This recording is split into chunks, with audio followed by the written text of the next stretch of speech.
विद्यालय के शिक्षकों को अनुदान के स्थान पर वेतनमान का भुगतान करे। सभापति महोदय, इस राज्य में सब नया नया हुआ। 4,000 5,000 पर शिक्षक के अपॉइंट हुए, आज 50,000 मिल रहा है। सरकार को इसके लिए हम लोग धन्यवाद भी देते हैं। जो प्राइमरी स्कूल था वो +2 में तब्दील हो गया, धन्यवाद के पात्र हैं आप। गांव गरीब के बच्चों को आप पढ़ाना चाहते हैं, उन्नत बनाना चाहते हैं, आपका पैनी नजर है, इसके लिए भी आपको धन्यवाद देते हैं। लेकिन जो राज्य में डिग्री कॉलेज है, इंटर कॉलेज है, माध्यमिक विद्यालय, जो गांव के लोगों ने चंदा करके, बिहरी करके, अपना जमीन डोनेट करके 6-6 एकड़ 10-10 एकड़, आज आप 3 डिसमिल और 4 डिसमिल जमीन इसी सदन में आपने कहा कि प्राइमरी विद्यालयों को खोलने के लिए आप हमको दे दें। जो यूनिट है और जिसके जमीन नहीं है उनके बाप दादा के नाम पर हम उस स्कूल को कर देंगे। लेकिन आपको 3 डिसमिल और 5 डिसमिल भी जमीन कोई बिहार में नहीं दे सका और लगभग 7,500 यूनिट को आपने समाप्त किया जमीन नहीं रहने के कारण। लेकिन इन महाविद्यालयों और विद्यालयों में बड़े पैमाने पर जो एस्टेब्लिश्ड हैं, जो राज्य के शिक्षा को संचालित किया है। और एक बात और महोदय, आप तो शिक्षक हैं, आप जानते भी हैं, इस राज्य में जितने महाविद्यालय हैं, जितने भी विद्यालय हैं जिसको राजकीयकृत विद्यालय के नाम से जानते हैं, वो सब गांव के लोगों ने खोला था। सरकार ने उसे अधिग्रहण किया। आप जितने डिग्री कॉलेज हैं, किसी डिग्री कॉलेज को सरकार ने 1-2 खोला। एक गर्दनीबाग गर्ल्स कॉलेज जो है वो सरकारी है, और बकिया लगभग गांव के लोगों ने खोला है।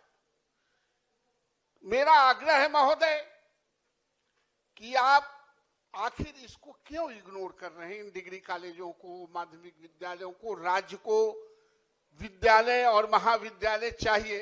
आज भी बच्चे जितने पास हो रहे हैं उतने नामांकन नहीं हो पाते हैं।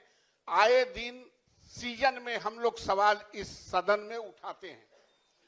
मैं राज्य सरकार से चाहता हूं महोदय कि आप जो अनुदान देते हैं first class, second class, third class बच्चों के पास कराने की डिग्री पर, आप उस पैसे को जोड़ लें और जो इंटरनल रिसोर्सेज है कॉलेजों के, स्कूलों को, आप उसको जोड़ लें।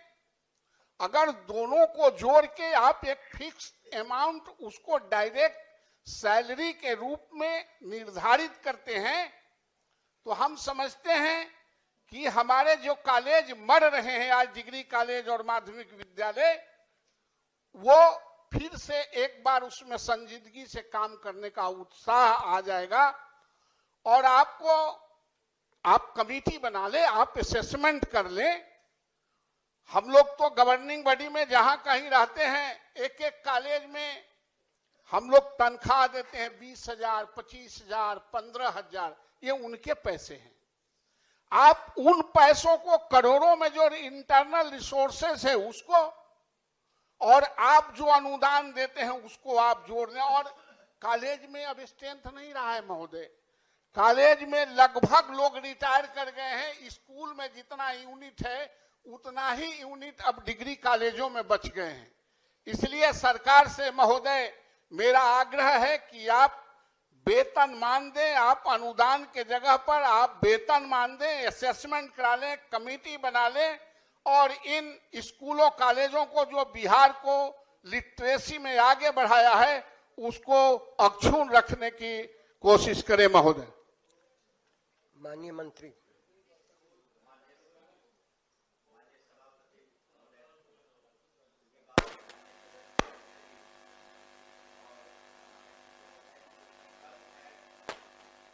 $536 द्वारा वित्त रहित शिक्षा नीति को समाप्त करते हुए स्थापना, जो अनुमति और स्वीकृति प्राप्त माध्यमिक विद्यालय, इंटर महाविद्यालय, उच्च माध्यमिक विद्यालय को अनुदान देने के लिए नीति का निर्धारण किया गया।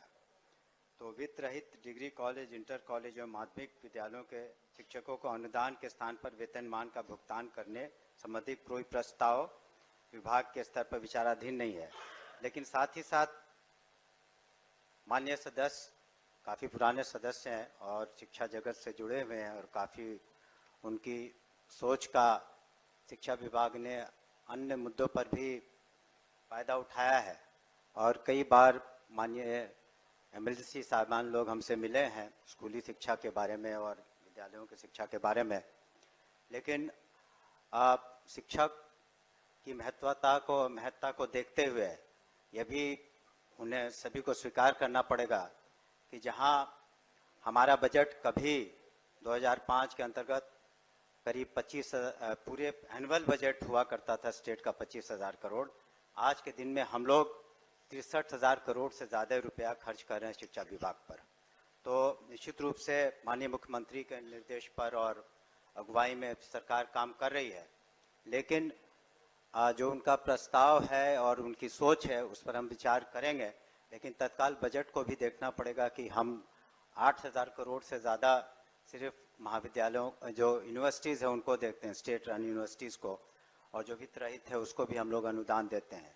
तो आपका सुझाव है जो आपने कहा कि जो इंटरनल रिसोर्सेज है और साथ साथ जो अनुदान की राशि है दोनों को जोड़ करके क्या, तो इस पर विभाग निश्चित रूप से विचार करेगा और उसके जो प्रोज कॉन्स हैं उसका जो फ़ायदा बेनिफिट कॉस्ट बेनिफिट एनालिसिस करके हम लोग एक निर्णय पर पहुंचेंगे और तत्काल माननीय सदस्य से हमारा अनुरोध होगा कि वो अपना संकल्प। माननीय मंत्री जी, मुझे जानकारी है सभापति महोदय के साथ आपकी कोई बैठक भी हुई है और जिसमें माननीय सदस्य भी यहाँ के रहे हैं, तो उस बैठक में भी विचार हो रहा था शायद, और माननीय सदस्य तो यही सुझाव दे रहे हैं कि जो आंतरिक स्रोत हैं महाविद्यालयों के या विद्यालयों के उनको लेकर के और फिर आप जो देते हैं एक समेकित बैठक हो और इसका कोई समाधान निकल सकता है कि नहीं, इस पर विचार करना चाहिए। उस बैठक का जो सभापति महोदय के साथ बैठक हुई आपकी, उसमें क्या प्रगति है? महोदय, उस बैठक में बहुत सारे जो विचार थे उसको हम लोगों ने ग्रहण भी किया है और जो खास करके जो यूनिवर्सिटीज़ और जो डिपार्टमेंट के बीच में कुछ तकरार कह सकते हैं या गलतफहमियां थी वो बहुत सारी दूर भी हुई हैं और इसी कारण से आप देखेंगे कि टीचर्स के लेवल पर या यूनिवर्सिटी के लेवल पर किसी तरह का कोई अभी एजुटेशनल मोड में कोई नहीं है। तो हम लोगों ने जब तक सरकार इस नतीजे पर पहुंचे तो उसके पहले अन्य कई बिंदुओं पर हम लोग कार्रवाई की है, लेकिन जहां तक इस बिंदु का प्रश्न है इसको तत्काल इस सत्र में इसमें हम लोग विचार जरूर करेंगे, लेकिन तत्काल इसको लागू करना संभव नहीं है। इसमें बजटीय प्रावधान, कितने लोग हैं, बहुत सारी बातें हैं कि कितना कुछ हम सरकार की भी एक लिमिट होती है कि कहाँ तक किस विभाग पर आप खर्च कर पाएंगे। तो उसका कॉस्ट बेनिफिट एनालिसिस और क्या इसके फायदे होंगे उसको हम लोग जरूर उसको स्टडी करके फिर उचित निर्णय पर और जो सहयोग होगा और जो विचार होंगे माननीय सदस्य के उसको हम लोग जरूर। माननीय नौल बाबू, माननीय मंत्री जी ने बहुत सकारात्मक रुख दिखाया इस पर। महोदय, मैं आपको भी थैंक्स देता हूं, माननीय मंत्री को भी मैं थैंक्स देता हूं कि आपका विचार शिक्षा के क्षेत्र में गांव गरीब के बच्चों को पढ़ाने के लिए पॉजिटिव है। लेकिन महोदय, एक बात जो माननीय मंत्री कह रहे हैं कि बजट का बढ़ोतरी, मैं कह रहा हूं आपके बजट का बढ़ोतरी होगा तो आप नहीं देंगे। आप पहले इसको एनालिसिस करने के लिए आप उच्च स्तरीय एक कमेटी बना लें कि आप जितना आज आप दे रहे हैं अनुदान के माध्यम से और जितना उसके इंटरनल रिसोर्सेस है, ये दोनों को अगर मिला दें, उसके बाद अगर नहीं होगा तब आपको अधिक अमाउंट की जरूरत होगी, अधिक पैसे की जरूरत होगी। इसलिए माननीय मंत्री ने कहा कि हम इस पर विचार करेंगे और इसी सत्र में करेंगे। एक मेरा आग्रह है कि यह घोषणा करें कि हम इसके असेसमेंट कमेटी बना के, आप जब तक असेसमेंट नहीं कराएंगे तब तक आपको पता नहीं चलेगा कि इसकी क्या अद्यतन स्थिति है। महोदय, मैंने जो एक शब्द कहा कॉस्ट बेनिफिट एनालिसिस, आकलन की बात उन्होंने कही, तो हमने आकलन कॉस्ट बेनिफिट एनालिसिस इस बात को निश्चित रूप से आकलन करेगा। जब कॉस्ट और बेनिफिट होगी तो ये सारी बातों को एक जेनरिक शब्द है जिसका इस्तेमाल करते हैं इस तरह के, जब कोई संकल्प आते हैं या किसी तरह का प्रस्ताव आता है, तो मैं समझता हूं कि इन बातों को हम जरूर विचार करेंगे। ठीक है। जी जी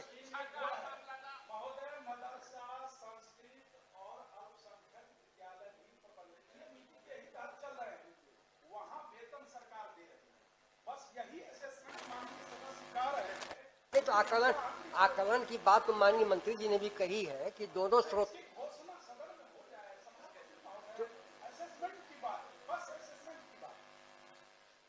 समय सीमा काफी बढ़ रही है, इसलिए नहीं। समय सीमा कहाँ मांग रहे हैं जी महोदय, हम लोग समय सीमा नहीं मांग रहे हैं। जी जी हम लोग समय सीमा की बात माननीय मंत्री जी को नहीं कह रहे, हम कह रहे हैं कि आप जो अभी कमिट किया है उसको सदन को आश्वस्त करा दें कि हम एक कमेटी बना के उसको असेसमेंट करा लें, बस इतना ही तो हम लोग चाहते हैं। हम कहाँ कह रहे हैं कि आप अलग से कोई पैसा दे दीजिए। एक विजन क्रिएट हो जाए कि हमको कितना देना पड़ेगा, एक कमेटी बना दें। आप अपने मनोनुकूल कमेटी बनाएं, हमारे कहने पर, सदन के कहने पर नहीं, कमेटी आपको बनाना है। माननीय मंत्री जी ठीक दिखवा लेंगे, कर लेंगे। संकल्प को वापस लेने की कृपा करेंगे। और ये माध्यमिक विद्यालय में राज्य के 85% बच्चे पढ़ते हैं। माननीय 85% लोग इसी तरह के महाविद्यालय और विद्यालय माननीय मंत्री उनके साथ भेदभाव क्यों? माननीय मंत्री जी कुछ कह रहे थे, बस आप सुन लें। अब इसको अच्छा